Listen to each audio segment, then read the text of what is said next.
નમસ્કાર મિત્રો, જય શ્રી કૃષ્ણ. ભાગ્યશાળી સ્ત્રીના ચિહ્નો. શું તમે ક્યારેય વિચાર્યું છે કે લગ્ન પછી નસીબ બધાના કેમ બદલાઈ જાય છે?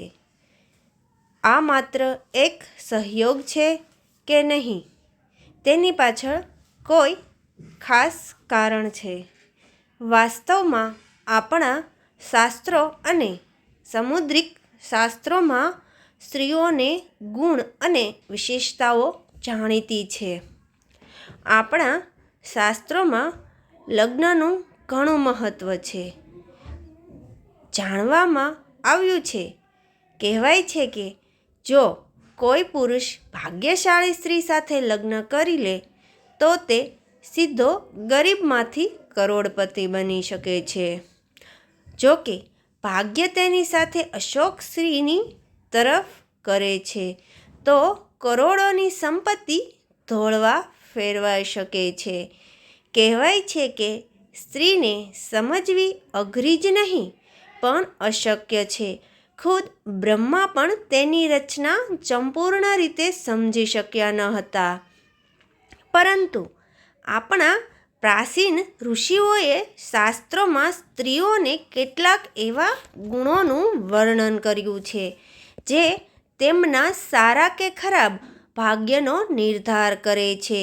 મિત્રો, આજે અમે તમને તે વિશે ગુણો અને લક્ષણો વિશે જણાવીશું જે નક્કી કરે છે કે સ્ત્રી છે કે નહીં. પરંતુ તે પહેલાં જો તમે પણ ઈચ્છો છો કે દેવી લક્ષ્મીના આશીર્વાદ હંમેશા તમારી સાથે રહે તો આ વિડીયોને લાઈક કરો અને સબસ્ક્રાઈબ કરો અને કમેન્ટ બોક્સમાં જય લક્ષ્મી માતા જરૂરથી લખીને નંબર 1. મિત્રો, નાની આંગળીઓ એ પ્રથમ ઓળખ છે. જો આપણે તેની વાત કરીએ તો જો કોઈ સ્ત્રીના પગનો નાની આંગળી જમીનને સ્પર્શ કરે છે તો તે સ્ત્રી ખૂબ જ શુભ માનવામાં આવે છે. સમુદ્ર શાસ્ત્ર અનુસાર આ સ્ત્રીને ઘરમાં જાય છે ત્યાં હંમેશા સુખ સમૃદ્ધિ રહે છે. તે માત્ર તેના પતિ સાથે સુખ અને સમૃદ્ધિ લાવે છે પરંતુ તેના પરિવાર માટે પણ સુખ સમૃદ્ધિ લાવે છે.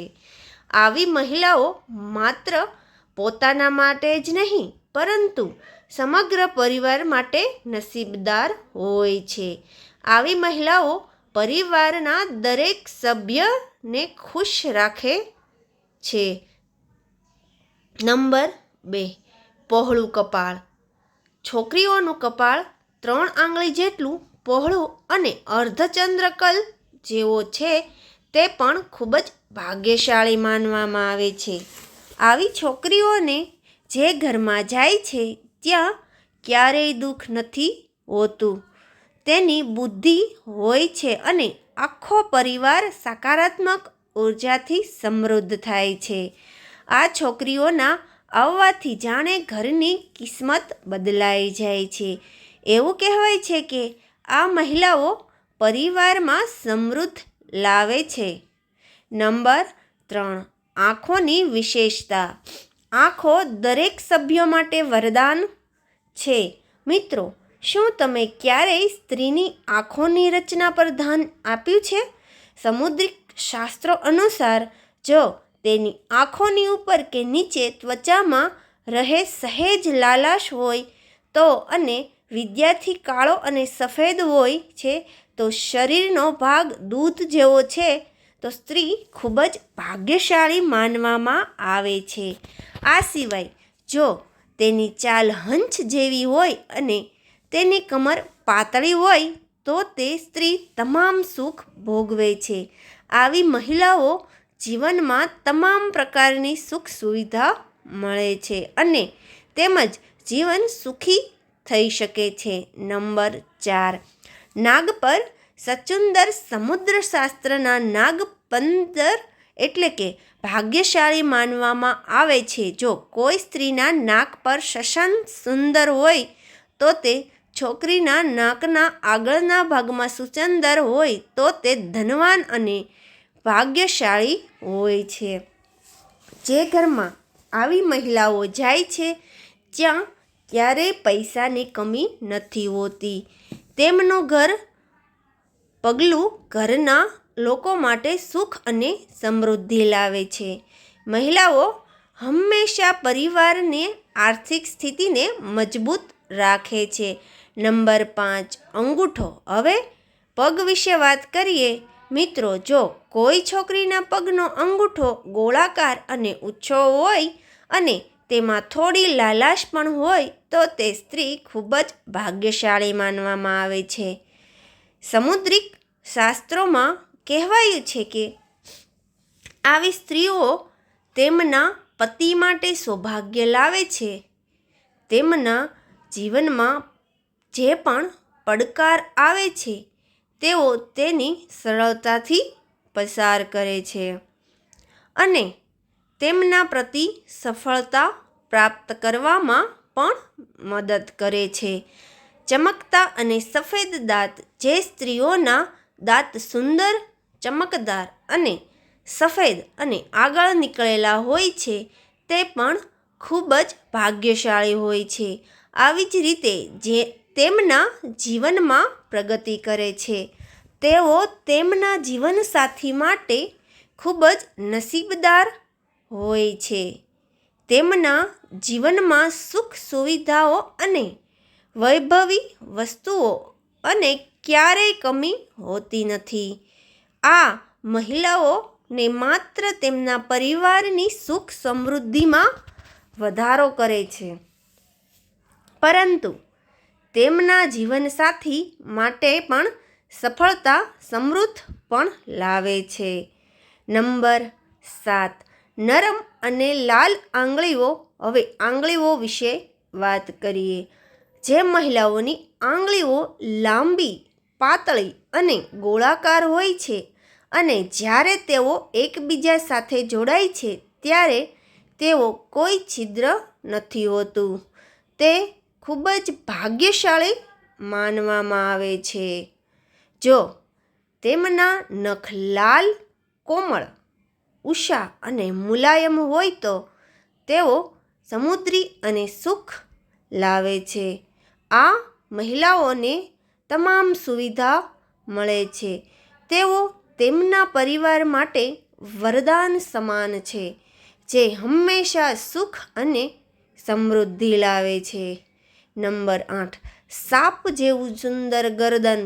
ભવિષ્ય પુરાણમાં કહેવામાં આવ્યું છે જે સ્ત્રીની ગરદન પર સાપની જેમ 3 સ્પષ્ટ રેખાઓ હોય તો તે ગર્ભવતી હોય તો તે ઘરડામાંથી શણગારવામાં આવે છે. આ મહિલાઓ સમૃદ્ધિ અને સંપત્તિનું પ્રતીક. પરંતુ જો કોઈ મહિલાની ગરદન નબળી હોય તો તે મહિલા ગરીબ હોઈ શકે છે. જ્યારે લાંબી ગરદનવાળી મહિલાઓ સંતાન ન હોવાની શક્યતા. નંબર 9, પિતા ચહેરા જેવો ચહેરો. ખૂબ જ રસપ્રદ છે. જો કોઈ છોકરીનો ચહેરો તેના પિતા સાથે મળતો આવે છે તો તે છોકરી ખૂબ જ નસીબદાર માનવામાં આવે છે. છોકરીઓના જીવનમાં ક્યારેય સુખ. તેવી જ રીતે જો કોઈ છોકરીઓનો ચહેરો તેના માતા સાથે મળતો આવે છે તો તે છોકરો પણ ખૂબ જ નસીબદાર માનવામાં આવે છે. નંબર 10, કમળ જેવી આંખો. ભવિષ્ય પુરાણ અનુસાર જે મહિલાઓની આંખો કમળ જેવી, પાંખડી જેવી હોય છે અને જો તેમની વચ્ચેની જગ્યા પૂરા નહીં પણ સફેદ હોય તો આવી મહિલાઓ તેમના પતિ માટે ખૂબ જ ભાગ્યશાળી હોય છે. ભાગ્ય માત્ર તેમના માટે જ નહીં પરંતુ તેના પરિવાર માટે પણ સુખ અને સમૃદ્ધિ લાવે છે. નંબર 11, કોમળ હાથ. જો કોઈ સ્ત્રીના હાથના હાડકાં નરમ હોય તો તે સ્ત્રી તેના પતિ માટે ખૂબ જ ભાગ્યશાળી હોય છે. જો વાળની મજબૂતાઈ દેખાતી ન હોય અને તેના હાથ નરમ હોય તે પણ ભાગ્યશાળી માનવામાં આવે છે. આ ઉપરાંત જો તેના હાથ પર વધુ વાર નથી તો તે સ્ત્રી ખૂબ જ નસીબદાર છે. મિત્રો, ધર્મને લગતો આ આર્ટિકલ માત્ર અલગ અલગ માહિતીને આધારિત નહીં કે તમે તેને સત્ય જ માની લો, કારણ કે ધર્મ દરેકની આશાનો વિષય છે. આથી અહીં આપવામાં આવેલી જાણકારીને અનુસાર પહેલાં ધર્મ કે શાસ્ત્ર આધારિત જ્ઞાન ધરાવનાર વિદ્વાનોની સલાહ લેવી આવશ્યક રહેશે. નહીં તો કોઈ મુશ્કેલી સર્જાય તો જવાબદારી અમારી નહીં, કારણ કે આ આર્ટિકલ ફક્ત ન્યૂઝમાં હેતુસર પબ્લિક કરવામાં આવ્યો છે. મિત્રો, જો તમને આજની મારી આ માહિતી પસંદ આવી હોય તો કૃપા કરી વિડીયોને લાઈક કરજો અને અમારી ચેનલ મિત્ર સાથે શેર કરો અને ચેનલને સબસ્ક્રાઈબ કરવાનું ભૂલશો નહીં. આજેથી તમને અમારો નવો વિડીયોની સૂચના મળતી રહે. વિડીયો જોવા બદલ આપનો ખૂબ ખૂબ આભાર.